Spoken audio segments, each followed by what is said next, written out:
Destitution du président de la République du Cameroun, le président Paul Biya. Il y a de cela quelques jours, M. Olivier Bilé, le monsieur que vous voyez à l'écran, a tenté de faire destituer le président de la République du Cameroun via le Conseil constitutionnel. Qu'est-ce qui s'est passé concrètement et comment avons-nous appris cette information?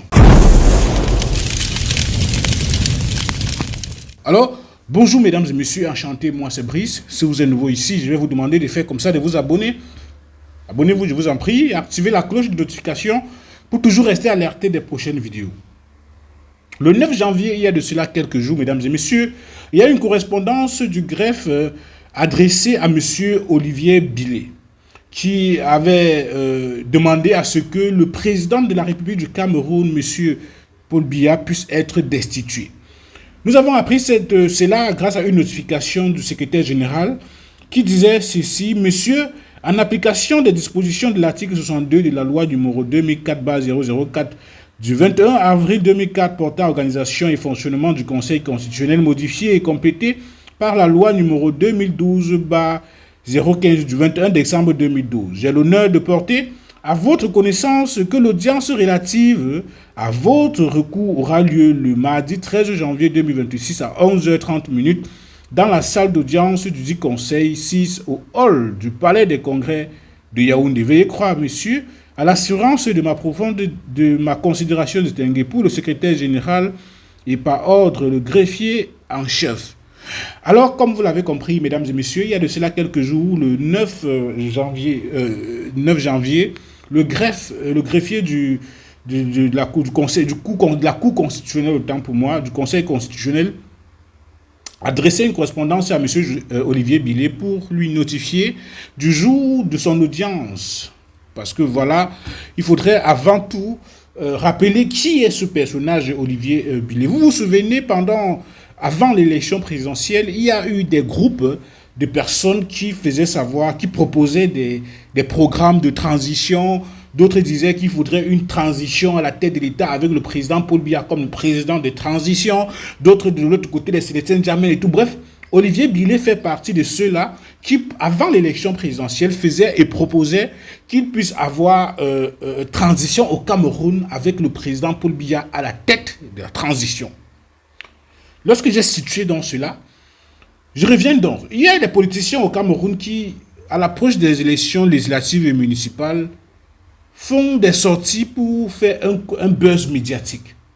Parce qu'en fait, ils ne savent pas comment revenir sur la place publique, réfléchissent à certaines choses, à certaines équations bizarres, parce qu'ils savent que ce sera médiatisé, et puis hop, Olivier Bilé immédiatement dit « Hey, il faudrait que, même si je sais que ça ne peut pas aboutir, je demande au Conseil constitutionnel de destituer le président Paul Biya pour incapacité physique, incapacité morale, incapacité internationale de défendre le Cameroun et tout. » Parce que là, ce sont les raisons que M.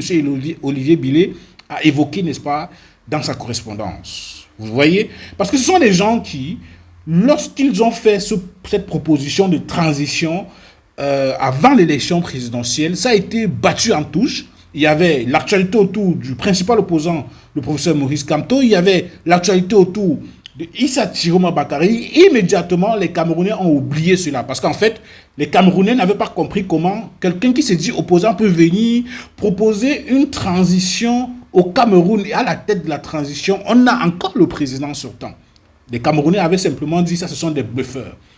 Et pendant l'élection présidentielle, on ne les a pas vus, on ne les a pas sentis. Après l'élection présidentielle, malgré toutes les contestations, on ne les a pas sentis, rien. Et à l'approche de l'élection législative et municipale, il faudrait le rappeler, le président de la République convoque le corps électoral pour l'élection législative et municipale en février 2026. Il y a plusieurs hommes politiques qui veulent bien participer, mais savent que le peuple les a blacklistés. Ils trouvent les voies et moyens pour revenir sur la scène politique. Et vous avez donc là M. Olivier Bilé qui a trouvé une façon claire et nette pour pouvoir dire « Ah, il faut que je revienne sur la place publique. » Et ça, c'était très bien tenté. J'aimerais vous proposer j'ai envie de dire, ce compte rendu que Equinox Télévision nous a fait, la chaîne de télévision Equinox Télévision, excusez-moi, a fait le compte rendu sur cette histoire. Et puis, écoutons et puis on se retrouve derrière, s'il vous plaît. Le Conseil prépare la requête et M. Olivier Bilé est recevable Pour le Conseil constitutionnel, la destitution du président de la République n'est pas à l'ordre du jour. La demande d'Olivier Bilé, en ce sens, n'a pas prospéré devant cette juridiction. D'emblée, le professeur Adolphe Minkwase, le rapporteur de cette affaire, avait donné le ton lors de cette audience. La destitution du président de la République ne relève pas des attributions du Conseil constitutionnel. Il y a par conséquent lieu de se déclarer incompétent sur ce chef de demande. Un argumentaire repris à la lettre par le président du Conseil constitutionnel. Le Conseil prépare la requête et M. Olivier Bilé est recevable pour défaut de qualité et pour articulation insuffisante. Après ce verdict, l'auteur de la saisine du Conseil constitutionnel a plutôt mis en avant la responsabilité des acteurs dans le champ politique. Les hommes politiques ont pour mission non pas seulement de s'investir pour des conquêtes électorales parfois hypothétiques, mais également le devoir de s'investir dans le champ juridique et constitutionnel en mettant en lumière un débat qui est un débat constitutionnel pour un État dont la vie publique est plombée par une situation d'incapacité notoire, d'incapacité physique et mentale d'un chef de l'État qui ne gouverne plus depuis près d'une dizaine d'années.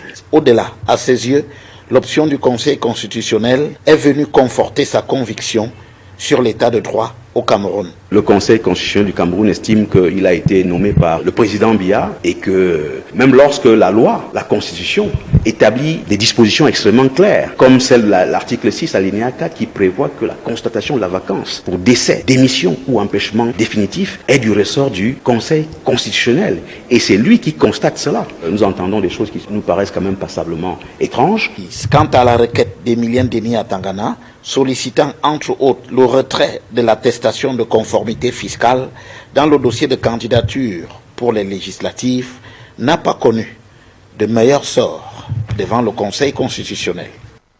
C'est-à-dire que je ne vais pas commenter en fait la décision du Conseil constitutionnel. Mais une chose est sûre, une chose est claire, c'est que M. Olivier Bilé, lorsque vous partiez au Conseil constitutionnel, vous saviez très bien que ce n'est pas le Conseil constitutionnel qui destitue un président de la République en fonction. C'est le Parlement camerounais, du moins dans tous les pays, sauf les dictatures ou bien les régimes militaires, c'est le Parlement qui peut constater ou bien alors qui peut destituer le président de la République selon l'article 53 de la Constitution. Parce que lorsque je vois Olivier Bilé venir, parce que l'élection législative et municipale est en train d'arriver, il essaye de faire un coup médiatique pour faire « Ah, c'est nous qui sommes là depuis... Vous voyez, les autres sont les affabulateurs, les hommes politiques sont des gens... Il commence à critiquer les hommes politiques, la démarche des hommes politiques. La destitution du président de la République, il pouvait encore faire une requête pour constater la vacance à la tête de la présidence de la République.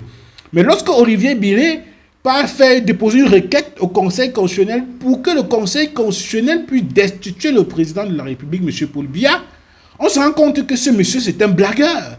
Parce que lui, il sait pertinemment que selon